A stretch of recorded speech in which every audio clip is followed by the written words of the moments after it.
La Bible en un an. Nombre chapitre 26, verset 52 à Nombre chapitre 28, verset 15. Psaume 61. Proverbe 11, 16 à 17. Lecture du 18 mars.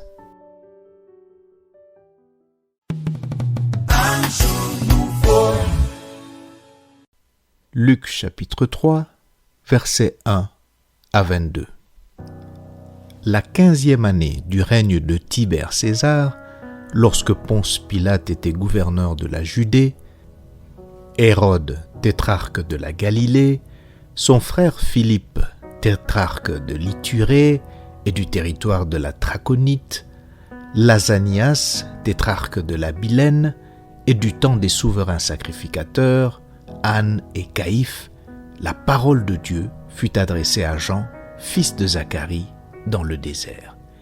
Et il alla dans tout le pays des environs du Jourdain, prêchant le baptême de repentance pour la rémission des péchés, selon ce qui est écrit dans le livre des paroles d'Ésaïe, le prophète. C'est la voix de celui qui crie dans le désert. Préparez le chemin du Seigneur, aplanissez ses sentiers. Toute vallée sera comblée, toute montagne et toute colline seront abaissées. Ce qui est tortueux sera redressé, et les chemins raboteux seront aplanis, et toute chair verra le salut de Dieu. Il disait donc à ceux qui venaient en foule pour être baptisés par lui, « Race de vipères, qui vous a appris à fuir la colère à venir ? Produisez donc des fruits dignes de la repentance et ne vous mettez pas à dire en vous-même, « Nous avons Abraham pour père ». Car je vous déclare que de ces pierres, Dieu peut susciter des enfants à Abraham. Déjà même la cognée est mise à la racine des arbres. Tout arbre donc qui ne produit pas de bons fruits sera coupé et jeté au feu. La foule l'interrogeait, disant « Que devons-nous faire ?» Il répondit que celui qui a 2 tuniques partage avec celui qui n'en a point, et que celui qui a de quoi manger agisse de même. Il vint aussi des publicains pour être baptisés, et ils lui dirent « Maître, que devons-nous faire ?» Il leur répondit « N'exigez rien au-delà de ce qui vous a été ordonné. » Des soldats aussi lui demandèrent « Et nous, que devons-nous faire ?»